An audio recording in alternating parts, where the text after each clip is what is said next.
Hello दोस्तों, आज का टॉपिक है संत और सूफी आंदोलन। ये आज अपन सीरीज का तीसरा वीडियो है। आज अपन देखने वाले हैं सूफीवाद के बारे में सब कुछ देखने वाले हैं साथियों। मोटे तौर पर सूफीवाद को दो समुदायों में विभाजित किया जा सकता है। पहला होता है बसारा समुदाय, जो इस्लाम के कानून को विश्वास करते हैं, उसे कहते हैं बसारा समुदाय कहते हैं। दूसरा होता है बेसारा समुदाय, जो इस्लाम के कानून पर विश्वास नहीं रखते हैं, जो घुमक्कड़ संत होते हैं ना, उसे कहते हैं बेसारा समुदाय होते हैं साथियों। यहाँ पे आप चीज एक नोट रखना, संत का मतलब होता है सूफी और सूफी का मतलब होता है संत होता है। संत अपने हिंदू धर्म में कहते हैं और सूफी अपने इस्लाम धर्म में कहते हैं। दोनों का मतलब एक ही होता है। अब देखते हैं सूफीवाद के दर्शन देख लेते हैं या सूफीवाद की विचारधारा देख लेते हैं। क्या इनकी सूफीवाद की विचारधारा थी? सूफीवाद ने इस्लामी कट्टरपंथ का त्याग करके धार्मिक रहस्य को अपनाया था।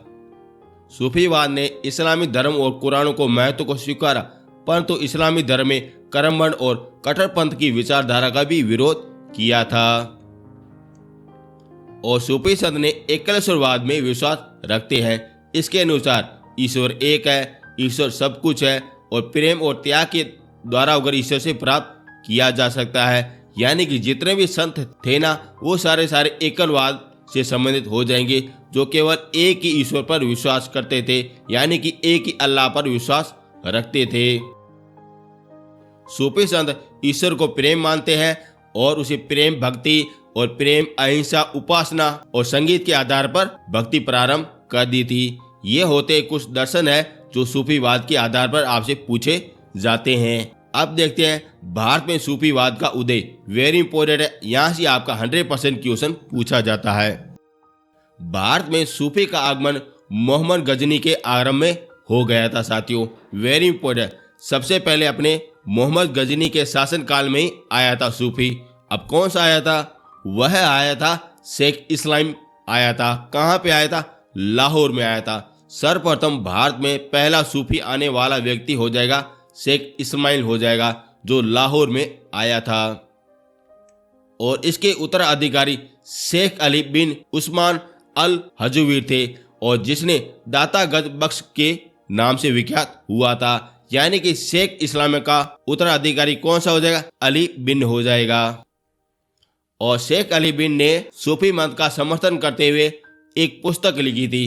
वो आपसे कभी कभार पूछी जाती है, और उस पुस्तक का नाम हो जाएगा कशफुल महजूब। ये पुस्तक लिखी थी।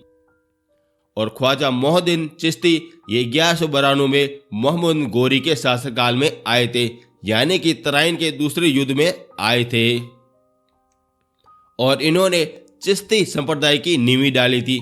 वेरी इंपॉर्टेंट है, चिश्ती संप्रदाय की नींव किसने डाली? तो ख्वाजाउद्दीन मोहद्दीन चिश्ती ने डाली थी। कहाँ पे इनकी पीठ है या कहाँ पे इनकी दरगाह है? तो अजमेर राजस्थान में हो जाएगी।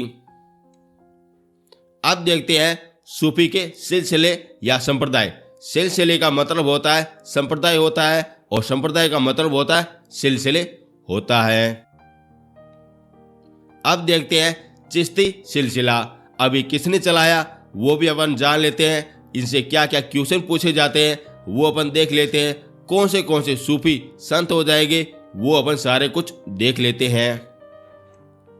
भारत में चिश्ती संप्रदाय की स्थापना ख्वाजाउद्दीन मोहद्दीन चिश्ती के द्वारा की गई थी। ये कब आए थे? मोहम्मद गोरी के समय के काल में आए थे। और उस समय सम्राट कौन था? पृथ्वीराज तृतीय था, और तराइन के दूसरे युद्ध में आ गए थे।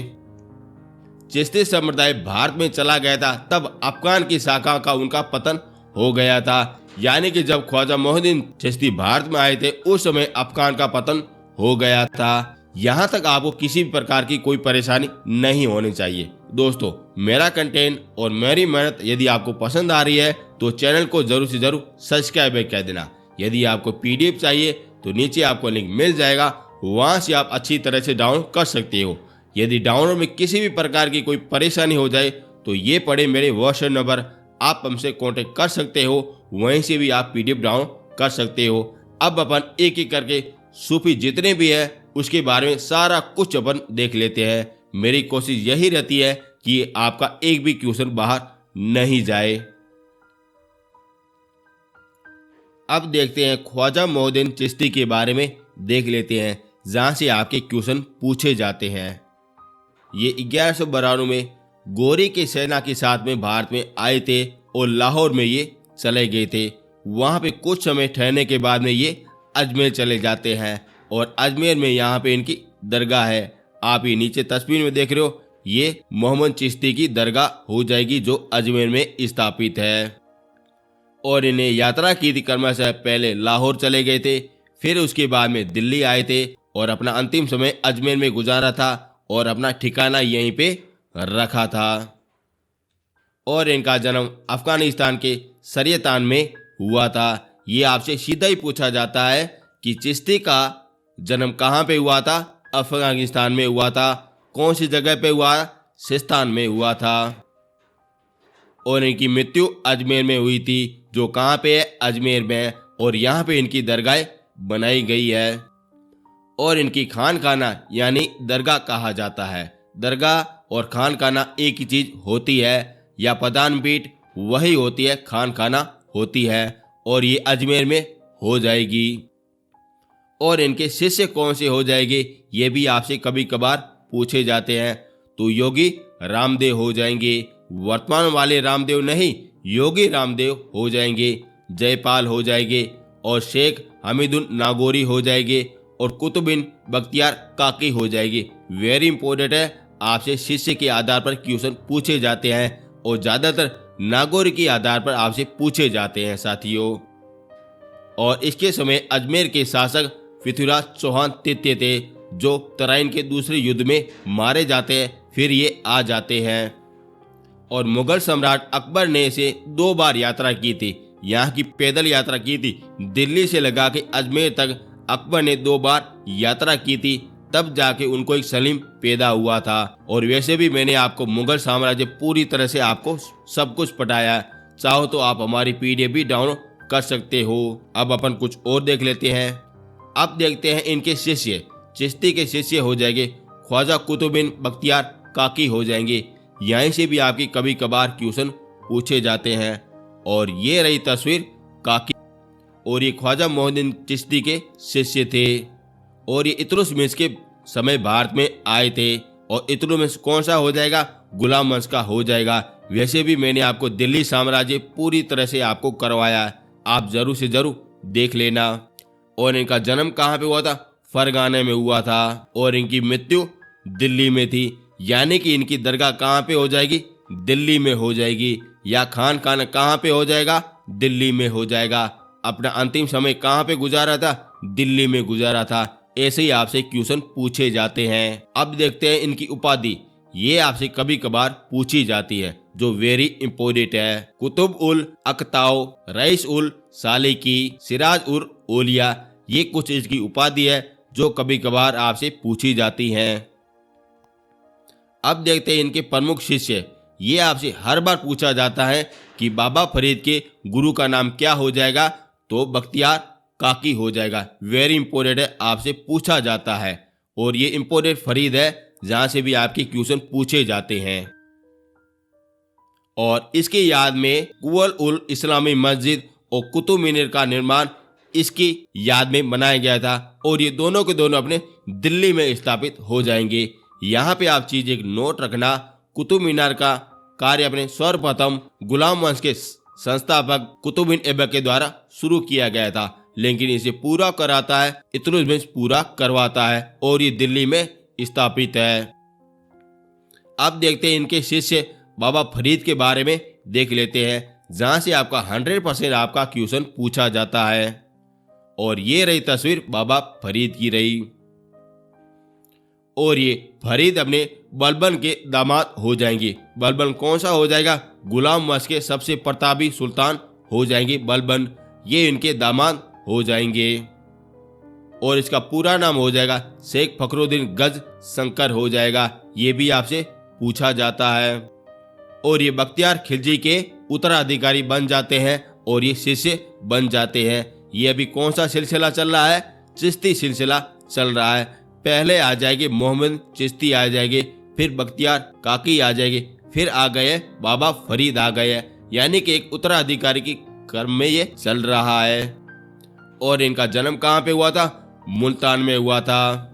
और इनकी मृत्यु पाटन में हुई थी। पाटन कहाँ पे है? पंजाब में स्थापित है। और पंजाब में यहाँ पे इनकी दरगाह बनाई गई है। ये पंजाब के बड़े सूफी संत हो जाएंगे। कौन हो जाएंगे? बाबा फरीद हो जाएंगे। और इनके शिष्य हो जाएंगे ओलिया हो जाएंगे। ओलिया भी बड़ा इंपोर्टेंट क्वेश्चन है, जो आपसे सीधा ही पूछा जाता है कि ओलिया के गुरुजी कौन से हो जाएंगे? ये हो जाएगा बाबा फरीद हो जाएंगे। और बाबा फरीद के गुरुजी कौन से हो जाएंगे? बख्तियार काके हो जाएंगे। और बख्तियार काके के गुरुजी कौन से हो जाएंगे? चिश्ती हो जाएंगे। यानी कि अपन कर्म के अनुसार चल रहे हैं, जहां से आपका एक भी क्वेश्चन बाहर नहीं जाएगा। मेरी कोशिश यही रहती है कि आपका एक भी क्वेश्चन बाहर नहीं जाए। और बाबा फरीद की कुछ रचनाएं गुरु ग्रंथ साहिबा में मिलती है साथियों। जैसा कि मैंने आपको कल वाले वीडियो में बताया था कि गुरु ग्रंथ साहिबा की रचना करने वाला व्यक्ति हो जाएगा अर्जुन सिंह देव हो जाएगा, जो अपने 5वें गुरुजी हो जाएंगे। और यह कबीर, तुलसीदास और बाबा फरीद के कुछ रचनाएं इसमें सम्मिलित करता है। और सूफी संत कौन सा हो जाएगा? बाबा फरीद हो जाएगा। इस कारण आपसे सीधा ही पूछा जाता है कि गुरु ग्रंथ साहिब में कौन से सूफी संत की रचनाएं लिखी गई है, तो बाबा फरीद हो जाएंगे। और ये हो गया बाबा फरीद के बारे में हो गया। ज्यादातर क्वेश्चन आपका इसके आधार पर पूछे जाते हैं। यदि दोस्तों मेरा कंटेंट और मेरी मेहनत आपको पसंद आ रही है तो चैनल को जरूर से जरूर सब्सक्राइब कर देना, शेयर जरूर से जरूर कर देना। यदि पीडीएफ चाहिए तो नीचे आपको लिंक मिल जाएगा, वहां से आप डाउनलोड कर सकते हो। और ये पड़े व्हाट्सएप नंबर, जहाँ से आप हमसे कॉन्टेक्ट भी कर सकते हो। किसी भी प्रकार की कोई प्रॉब्लम हो जाए या पीडीएफ डाउनलोड नहीं हो रही है, कुछ भी हो जाए, तब आप हमसे कॉन्टेक्ट कर सकते हो। अब अपन कुछ और भी सूफी संत के बारे में देख लेते हैं। अब देख लेते हैं ओलिया के बारे में देख लेते हैं, जहाँ से आपके क्वेश्चन पूछे जाते हैं। और ये रहे ओलिया रहे, आप नीचे तस्वीर में देख रहे हो, ये हो जाएंगे ओलिया हो जाएंगे। और ये बाबा फरीद के शिष्य हो जाएंगे। और इनका जन्म हो जाएगा बदायूं उत्तर प्रदेश हो जाएगा। और इनकी मृत्यु दिल्ली में हो जाएगी, यानी कि इनकी दरगाह कहाँ पे हो जाएगी? दिल्ली में हो जाएगी। और इनके शिष्य कौन से हो जाएंगे? ये आपसे क्वेश्चन पूछा जाता है। और पहला शिष्य वेरी इंपोर्टेंट है, अमीर खुसरो। वेरी इंपोर्टेंट है, आपसे सीधा ही पूछा जाता है कि अमीर खुसरो के गुरुजी कौन से हो जाएंगे? ओलिया हो जाएंगे। वेरी इंपोर्टेंट है, आपसे पूछा भी जाता है, जो अलाउद्दीन खिलजी के समकालीन थे और जलाउद्दीन खिलजी के भी समकालीन थे। अब और भी शिष्य है, जैसे हो जाएंगे सिराजुद्दीन उस्मानी हो जाएंगे, शेख बरादुद्दीन गरीब हो जाएंगे, नसरुद्दीन चिराग ए दिल्ली हो जाएंगे। ये सारे इनके शिष्य हो जाएंगे। कभी कभार पूछा जाता है।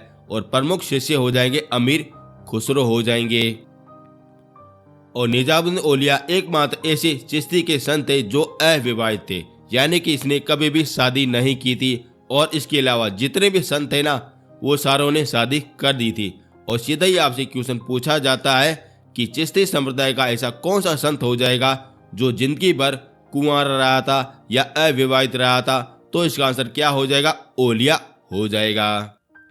और ओलिया ने कुल 7 सुल्तानों का समय काल देखा था। 7 सुल्तान कौन से हो जाएंगे? दिल्ली साम्राज्य के सुल्तान हो जाएंगे। उनका ये समय काल देखता है, पर उनके दरबार में कभी भी नहीं जाता है, अपनी कुटिया में ये रहता है। और गयासुद्दीन तुगलक से इनकी अनबन हो गई थी। इसी कारण कहा था ओलिया ने गयासुद्दीन तुगलक को, जाने अभी दिल्ली अभी दूर है। और उसे दिल्ली तक पहुंचने से पहले वो ओलिया के श्राप के कारण गयासुद्दीन तुगलक मर जाता है। और ये कहानी मैंने आपको सब कुछ दिल्ली साम्राज्य में पहले से आपको पढ़ाई है, आप जरूर से जरूर देख लेना। आपसे कभी कभार पूछा भी जाता है कि ओलिया के समकालीन दिल्ली के सुल्तान कौन से हो जाएगी, और जिसके कारण उनकी मृत्यु हो गई थी, तो गयासुद्दीन तुगलक हो जाएगी साथियों, जिसने तुगलक वंश की स्थापना की थी। और निजामुद्दीन औलिया को महबूब ए इलाही एवं सुल्तान उल औलिया के नाम से जाना जाता है। और निजामुद्दीन औलिया ने सुलह उल कुल का सिद्धांत भी अपनाया था साथियों। अब ये सुलह उल कुल की नीति कौन सी हो जाएगी? जो मुगल साम्राज्य के सबसे प्रतापी बादशाह थे ना अकबर, वो इस सुलह के आधार पर इस सिद्धांत को अपनाया था, राजपूतों के ऊपर अपनाया था साथियों। और इसके प्रतिपादन कौन से हो जाएंगे? ओलिया हो जाएंगे साथियों। ऐसे ही आपसे क्वेश्चन पूछे जाते हैं साथियों। कौन से हो जाएंगे? ओलिया हो जाएंगे साथियों। वैसे भी मैंने आपको मुगल साम्राज्य पूरी तरह से आपको पढ़ाया है। और ओलिया ने योग प्राणायाम को अपनाकर योग सिद्धि कहलाई थी साथियों।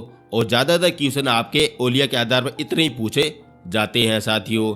अब उनके शिष्य के बारे में देख लेते हैं। पहला हो जाएगा शेख सिराजुद्दीन उस्मानी हो जाएगा। और ओलिया ने इसे अलाए हिंद की उपाधि दी थी। जो आपसे पूछा भी जाता है, ओलिया के द्वारा अलाए हिंद की उपाधि किसे दी गई थी? और शेख सिराजुद्दीन उस्मानी को दी गई थी। और इसने बंगाल में ओलिया के उपदेश को पहुंचाया था। अब देखते हैं गरीब के बारे में देख लेते हैं, यानी कि शेख बरहादुद्दीन गरीब के बारे में देख लेते हैं, जो इम्पोर्टेंट पर्सन है साथियों। और मोहम्मद तुगलक ने इसे दक्षिण भारत में भेजा था तथा चिश्ती संप्रदाय की दक्षिण भारत में नींव कौन डालता है? गरीब डालता है साथियों। वेरी इंपॉर्टेंट है, आपसे सीधा ही पूछा जाता है कि चिश्ती संप्रदाय की दक्षिण में नींव डालने वाला कौन सा व्यक्ति हो जाएगा? तो गरीब हो जाएगा साथियों। और ये किसके समकालीन थे? मोहम्मद तुगलक के समकालीन थे। और दिल्ली साम्राज्य का सबसे पढ़ा लिखा और मूर्ख सुल्तान कौन सा हो जाएगा?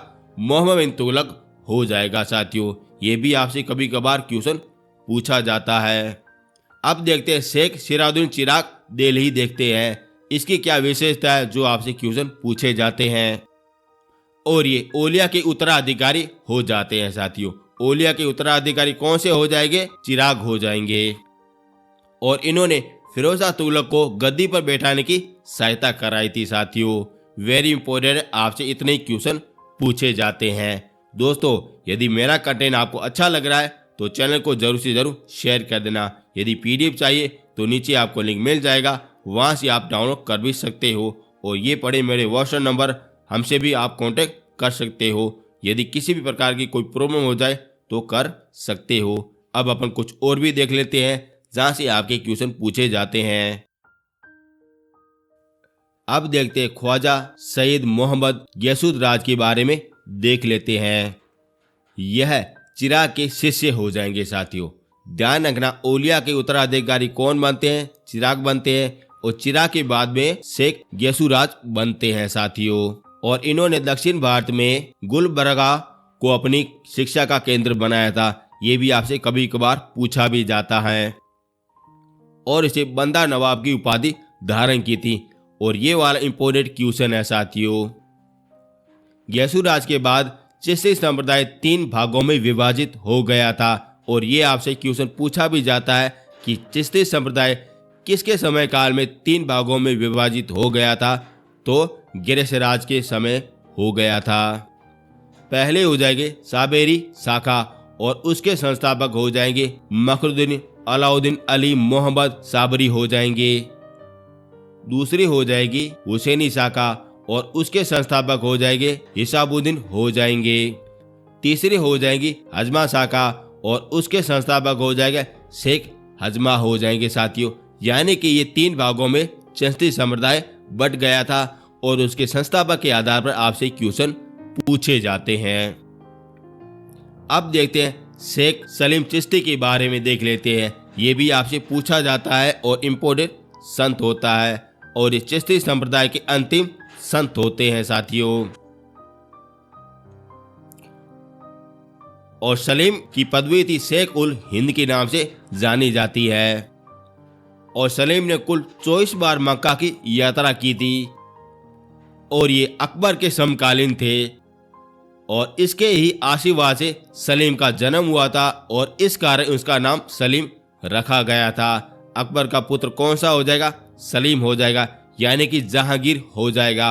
और इसके आशीर्वाद से सलीम का जन्म हुआ था। और इसका मकबरा हो जाएगा फतेहपुर सीकरी में हो जाएगा।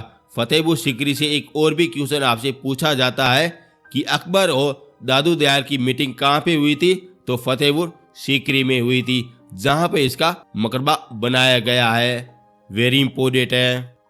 अब देखते हैं सुहरावर्दी संप्रदाय के बारे में देख लेते हैं। और यहाँ से इससे पहले मैंने आपको चिश्ती संप्रदाय के बारे में जितने भी क्वेश्चन पूछे जाते हैं वो मैंने आपको इम्पोर्टेंट आधार पर सब कुछ बताया है साथियों, जहाँ से आपका एक भी क्वेश्चन बाहर नहीं जाएगा।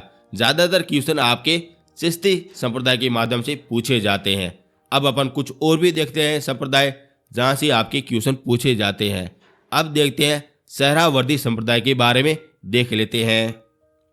और इसके संस्थापक हो जाएंगे शिहाबुद्दीन सहरावर्दी हो जाएंगे, लेकिन अपने भारत में संस्थापक हो जाएंगे बहराउद्दीन ज़ाकरिया हो जाएंगे। और यही आपसे दो ही क्वेश्चन पूछे जाते हैं, इसके संस्थापक कौन से हो जाएंगे और भारत में कौन से संस्थापक हो जाएंगे। और यह इल्तुतमिश ख्वाजा और बाबा फरीद के समकालीन थे। और इस संप्रदाय का प्रमुख केंद्र सुल्तान का केंद्र हो जाता है, यानी कि जितने भी अपने सुल्तान बनते हैं ना वह इसके नीचे अंडर कार्य करते हैं।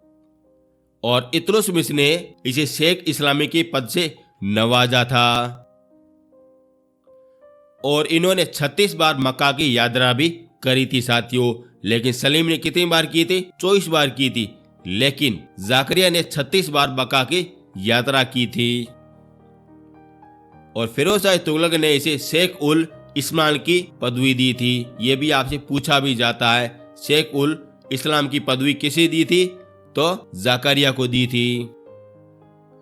और इस संप्रदाय का प्रमुख संत शेख मूसा, जो सदैव स्त्री के वेश में रहता था, लेकिन वो कौन सा हो जाएगा? पुरुष हो जाएगा साथियों, जो दरबार में स्त्री के वेश में आता था। और यह संगीत और नृत्य के समय अपना व्यतीत करते थे साथियों। ऐसे थे ये सहरावर्दी संप्रदाय हो जाएगा। ये कुछ संप्रदाय के आधार पर आपसे क्वेश्चन पूछे जाते हैं। ज्यादातर आपको संप्रदाय की स्थापना किसने की थी और भारत में इसकी किसने संप्रदाय की थी, ज्यादातर क्वेश्चन आपके यहीं से पूछे जाते हैं। अब अपन कुछ और भी संप्रदाय देख लेते हैं जहाँ से आपके एक एक दो दो क्वेश्चन पूछे जाते हैं। मेरी कोशिश यही रहती है कि आपका एक भी क्वेश्चन बाहर नहीं जाए। अब देखते हैं फिरदौसी सिलसिले के बारे में देख लेते हैं। यहाँ से आपके क्या क्वेश्चन पूछे जाते हैं सभी आपको बता दूंगा। और इस सिलसिले की स्थापना शेख बदरुद्दीन ने की थी और यहीं से आपका यही क्वेश्चन पूछा जाता है। इसके अलावा जितने भी मैं आपको सिलसिले बताऊंगा उसके संस्थापककर्ता कौन से हो जाएंगे वहीं से आपका 99% क्वेश्चन पूछा जाता है। लेकिन मैं आपको कुछ और भी जानकारी दूंगा जिससे आपका वो भी 1% क्वेश्चन बाहर नहीं जाए। और इसका कार्यभार बिहार हो जाएगा। और यह सोहानी वर्दी के सिलसिले की प्रमुख शाखा होती है। और इस सिलसिले का प्रसिद्ध संत सर फरुद्दीन यायान मनेरी था, जो फिरोज शाह तुगलक के समकालीन था। अब देखते हैं कादिर संप्रदाय के बारे में देख लेते हैं और इसके बारे में क्या क्वेश्चन पूछे जाते हैं वो भी आपको बता देता हूँ। और इसके संस्थापक हो जाएंगे अब्दुल कादिर जकाली हो जाएंगे और यहीं से आपका यही क्वेश्चन पूछा जाता है। इसके अलावा कुछ और भी जानकारी अपन देख लेते हैं। और ये गाना बजाने के बिल्कुल विरोध थे। इस संप्रदाय कभी भी गाना कुछ भी नहीं बजाते थे। और ये हरे रंग की टोपी पहनते थे तथा टोपी के ऊपर लाल रंग का गुलाब भी लगाते थे। और दारा शिकोह इस सिले का अनुयायी था और ये वाला क्वेश्चन आपसे कभी कभार पूछा जाता है। और ये सिकंदर लोदी के इस शाखा के मखदूम जलानी के शिष्य थे। और इस शाखा के संत शेख मियां मीर, जो शाहजहां और जहांगीर के समकालीन थे। और मियां मीर ने स्वर्ण मंदिर की नींव डाली थी। और ये वाला क्वेश्चन आपसे पूछा जाता है कि स्वर्ण मंदिर की नींव किस सूफी संत ने डाली थी? तो मियां मीर ने डाली थी। आप जो ये तस्वीर में देख रहे हो ये वाला व्यक्ति हो जाएगा। और इस सिलसिले के दो भागों में विभाजित किया गया है। पहला हो जाएगा रजकिया हो जाएगा और इसकी स्थापना करने वाला व्यक्ति हो जाएगा शहजादा अब्दुल जाकर हो जाएगा। दूसरा होता है वहाबिया और इसके संस्थापक हो जाएंगे अब्दुल वहान हो जाएंगे साथियों। और ये कादिर सिलसिले से आपके इतने ही क्वेश्चन पूछे जाते हैं। अब अपन और भी सिलसिले देख लेते हैं जहाँ से आपके क्वेश्चन पूछे जाते हैं। जैसे हो जाएंगे नस्लवदी सिलसिला हो जाएगा और इसके संस्थापक हो जाए ख्वाजा बाकी विला हो जाएंगे, जो अकबर के समकालीन थे। और यहीं से आपका यही क्वेश्चन पूछा जाता है। और शेख अहमद सरहिंद इसके प्रमुख संत थे और इसे मजहिंद आलिफ सानी के नाम से जाना जाता है।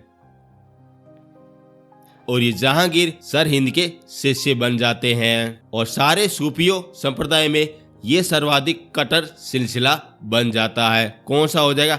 नस्लबंदी सिलसिला हो जाएगा।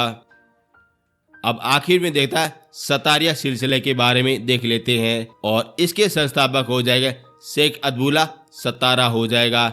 ये भी आपसे सीधा ही पूछा जाता है। और ये संगीत सम्राट तानसेन इस सिलसिले का मोहम्मद गोश का शिष्य था साथियों। और ये सारे के सारे सिलसिले हो गए। ज्यादातर आपसे क्वेश्चन संस्थापक के आधार पर पूछे जाते हैं, आपको उतना ही याद रखना है। और इसी के साथ आपका सूफी और भक्ति आंदोलन पूरी तरह से कवर हो गया। मेरी कोशिश यही रहती है कि आपका एक भी क्वेश्चन बाहर नहीं जाए साथियों। यदि दोस्तों मेरा कंटेंट और मेरी मेहनत आपको पसंद आई है तो चैनल को जरूर से जरूर सब्सक्राइब कर देना, शेयर जरूर से जरूर कर देना। यदि आपको पीडीएफ चाहिए तो नीचे आपको लिंक मिल जाएगा, वहां से आप अच्छी तरह से डाउनलोड कर भी सकते हो साथियों। यदि डाउनलोड में किसी भी प्रकार की कोई परेशानी हो जाए तो ये पड़े मेरे व्हाट्सएप नंबर, आप हमसे संपर्क कर सकते हो, वहीं से आप वगैरह डाउनलोड कर भी सकते हो। अब मिलेंगे नेक्स्ट वीडियो में। थैंक यू सो मच साथियों।